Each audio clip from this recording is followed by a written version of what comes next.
La France est l'un des principaux partenaires de la Russie en Europe et dans le monde. Nos pays ont établi une coopération diversifiée dans les domaines de la politique, de l'économie, de la culture et des échanges humanitaires. Traditionnellement, la France fait partie des pays européens investisseurs travaillant sur le marché russe. Un élément important des liens économiques et culturels a toujours été la coopération interrégionale.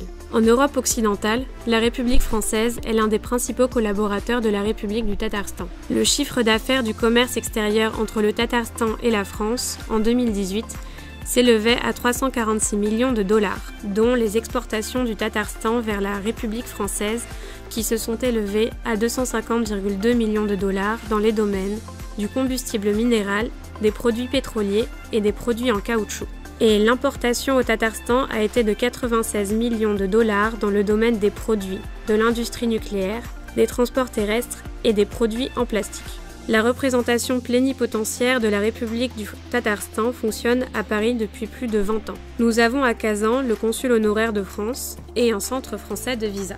Le Tatarstan coopère avec un certain nombre de régions françaises, dont Provence-Alpes-Côte d'Azur, Auvergne-Rhône-Alpes, ainsi que d'autres régions. Tant que nos politiques façonnent et construisent nos relations, il est important que nous gardions nos contacts au niveau des structures commerciales de nos régions. Nous voyons aussi que l'intérêt de nos collègues des provinces françaises est aussi élevé que le nôtre. Au cours de la dernière décennie, les entreprises françaises ont activement mis en œuvre leurs projets sur le territoire de la République du Tatarstan. Le producteur mondial de gaz technique pour les entreprises industrielles Air Liquide, qui a lancé sa production au Tatarstan en 2010, est devenu le plus grand investisseur français. L'investissement total d'Air Liquide s'élève à 30 millions de dollars.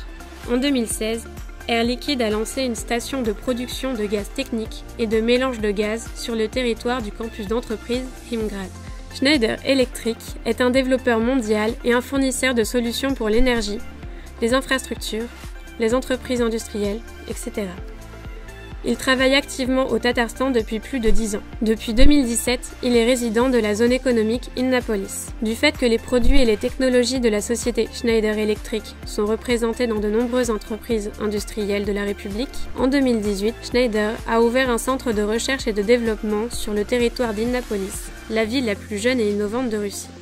Si nous voulons garder notre position de leader, nous avons besoin d'un endroit où localiser notre production. Le Tatarstan est le meilleur endroit pour investir. Le président a créé les meilleures conditions pour les entreprises internationales afin qu'elles investissent ici et se développent ici. Je voyage dans toutes les régions de Russie et une des régions les plus dynamiques, c'est évidemment ici le Tatarstan. Mais le plus important, je pense, c'est les gens, le niveau de l'éducation, les universités. Et Schneider Electric, on a des liens très étroits avec des différentes universités ici.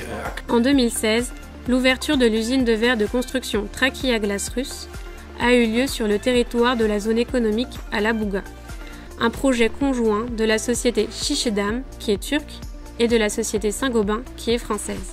Saint-Gobain est l'un des leaders dans la fabrication du verre, y compris pour les industries de la construction et du transport.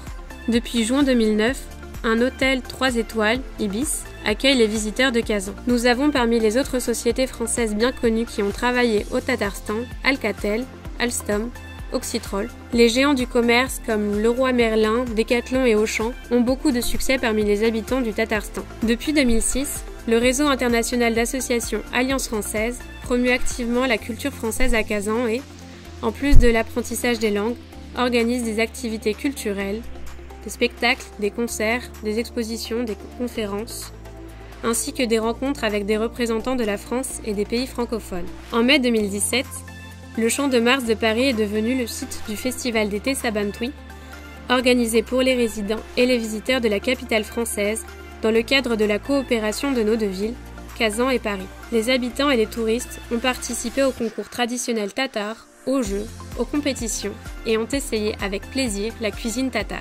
Environ 700 Tatars vivent à Paris, à Bordeaux, à Nice, à Lyon, ainsi que dans d'autres villes de France. Aujourd'hui, les Tatars de France ont pris une position active dans les activités de l'Alliance des Tatars d'Europe. Ils ont établi des liens fructueux avec le Tatarstan et le comité exécutif du Congrès mondial des Tatars. Lors de la Coupe du monde de football, l'équipe française a gagné 2 matchs sur le stade de Kazan. Nicolas Sarkozy est venu pour encourager son équipe. Et je suis très heureux pour les Russes qu'ils aient obtenu la responsabilité d'organiser cet événement mondial. J'étais hier à Moscou, aujourd'hui à Kazan. Il y avait une ambiance fantastique. Nous attachons une grande importance au développement de la coopération du Tatarstan avec la France dans le cadre des relations russo-françaises. Le Tatarstan est prêt à fournir aux entreprises étrangères de bonnes conditions pour entrer sur le marché russe dans le milieu des infrastructures et des préférences fiscales. Nos portes sont ouvertes aux entreprises françaises. Je vous invite pour la coopération. Bienvenue à la République du Tatarstan.